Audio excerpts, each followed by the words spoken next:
I got interrupted briefly, but I'm back on. Right now, we're just walking over the room, and as you can see, people are coming in order to do apps, and Sharita's standing in, I don't know what she's doing, but she can introduce herself.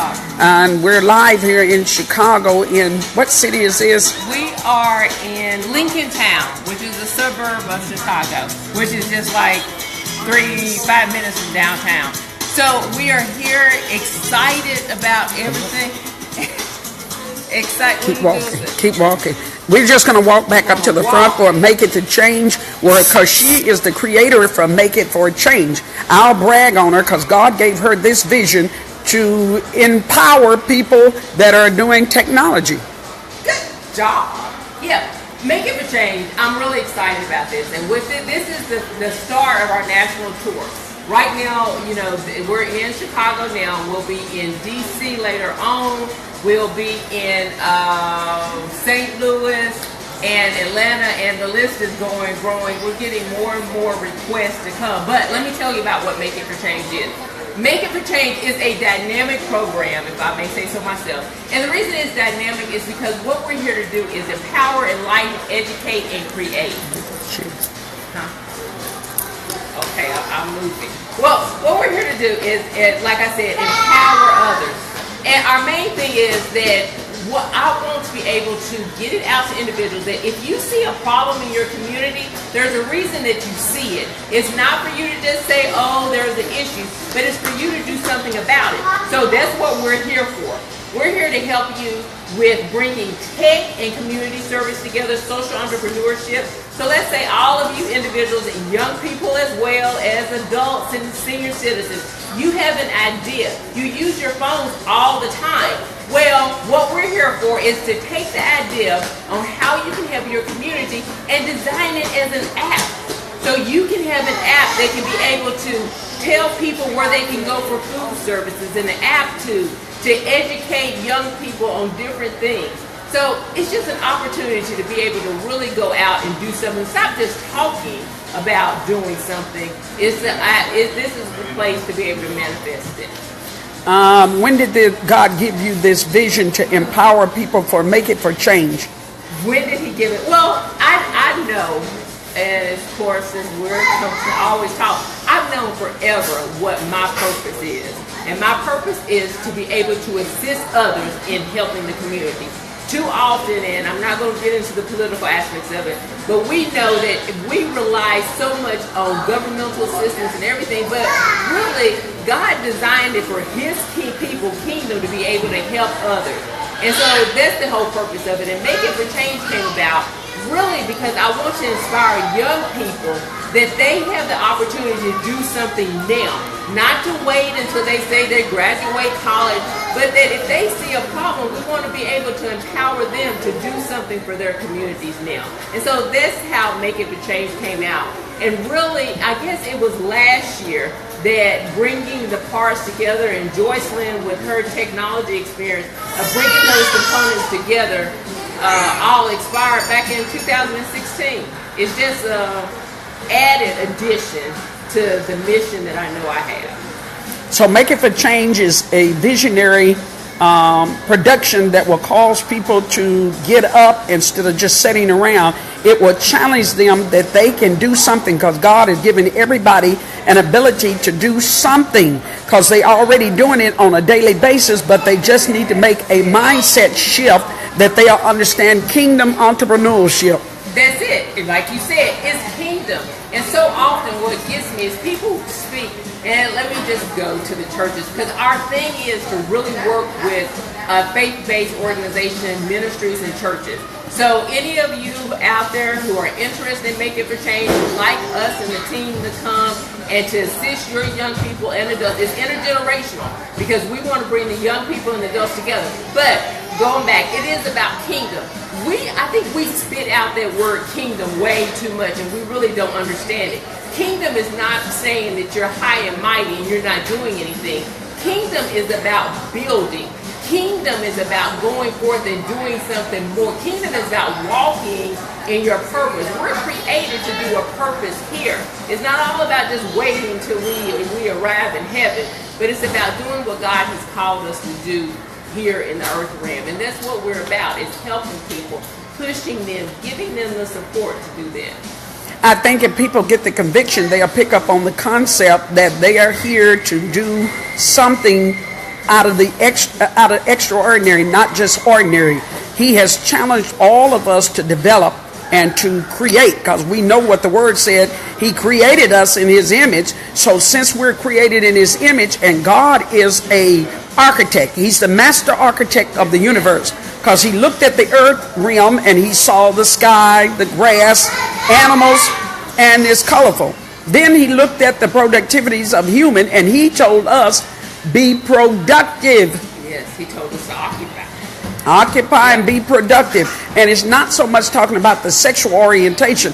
Productivity is for us to be increased in the earth realm in order to do business, to empower one another, to teach one how to go fish, teach one how to do business, teach one how to make money in order to do business, not just to hoard it up, but to help those that are in need. That's what the whole concept of the kingdom is about, is helping one another.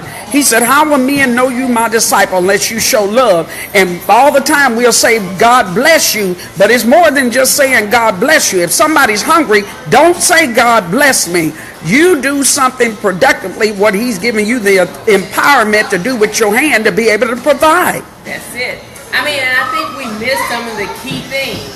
That, you know, we say it all the time, like faith without works. You know, we miss that there's works to it. And I've been doing a little study in Genesis, and what we don't realize, people always talk about what happened after the fall, but even before the fall, God gave Adam an assignment.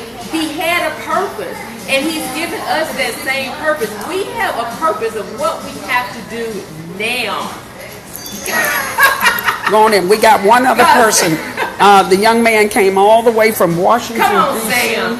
Samuel. His name means ask of God.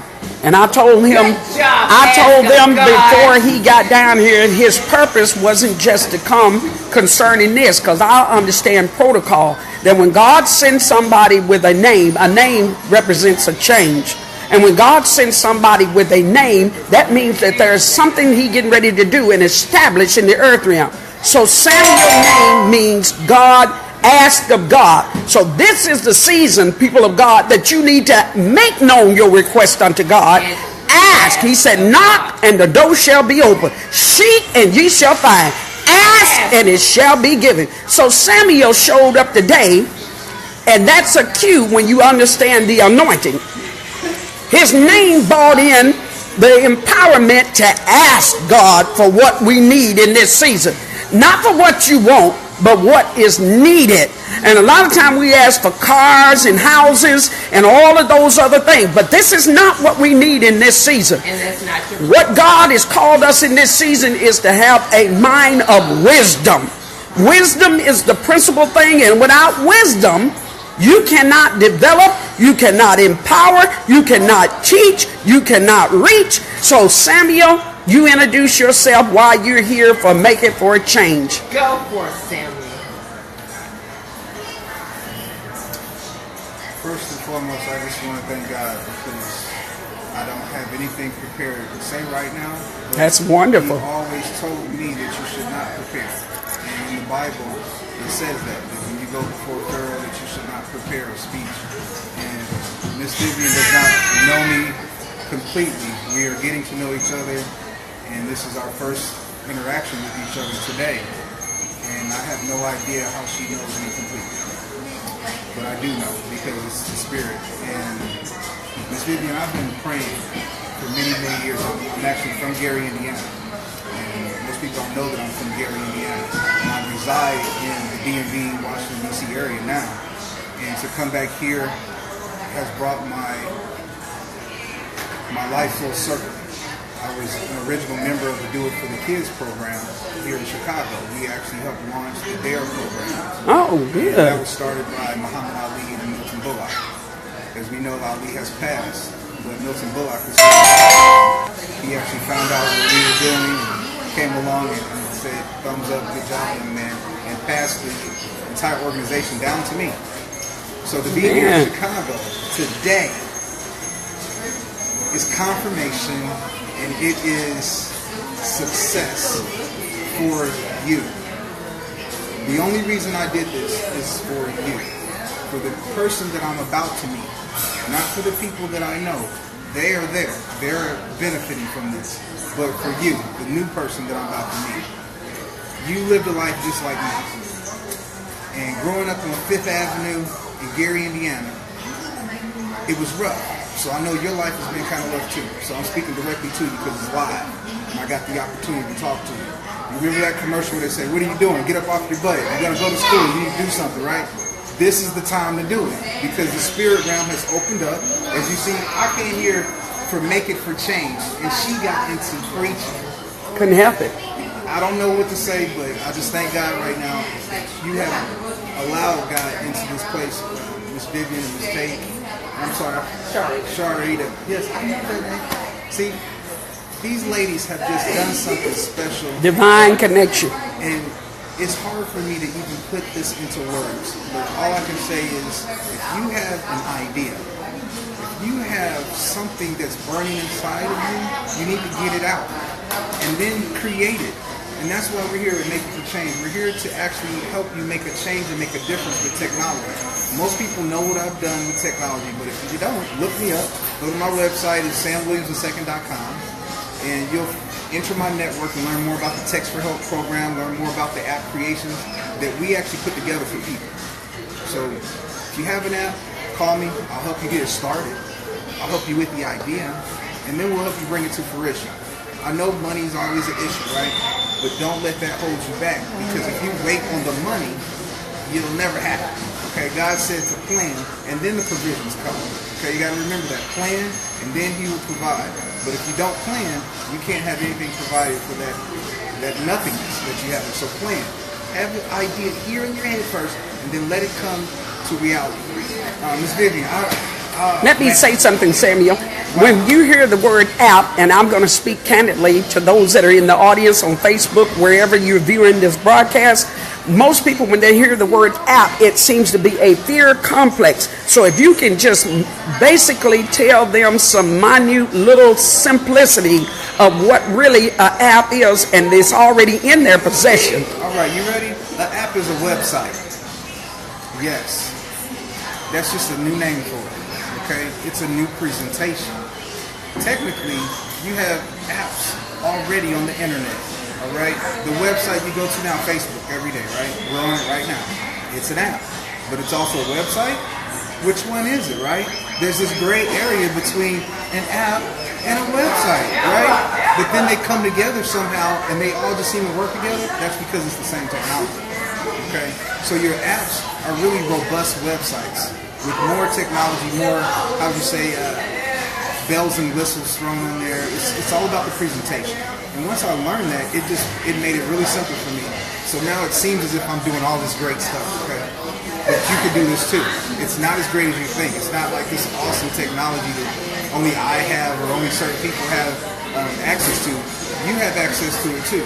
There's open source apps. There's software out there that'll let you actually create apps. And we're going to talk about that today. We got sponsored by AppyPie, which is good. We're going to talk about how to use AppyPie and how you can actually build your app right there on their platform. Simple. You don't have to know coding. You don't have to have any certifications or technical background. You can figure this out. So if you're, how would you say, proficient with using the internet and using Microsoft Word or using PowerPoint, you can create an app. You can navigate around the internet. You can actually create an app. You just may not realize it. So if you're here today, you're going to learn about it. Unfortunately, you're at home right now and you're not here. So you're going to have to catch us on our second round. We're going to be in D.C. next. We're here in Chicago, out here at the Lincoln Town Center Mall. D.C. is the next stop. So you guys better get ready, get off your butts, and let's think.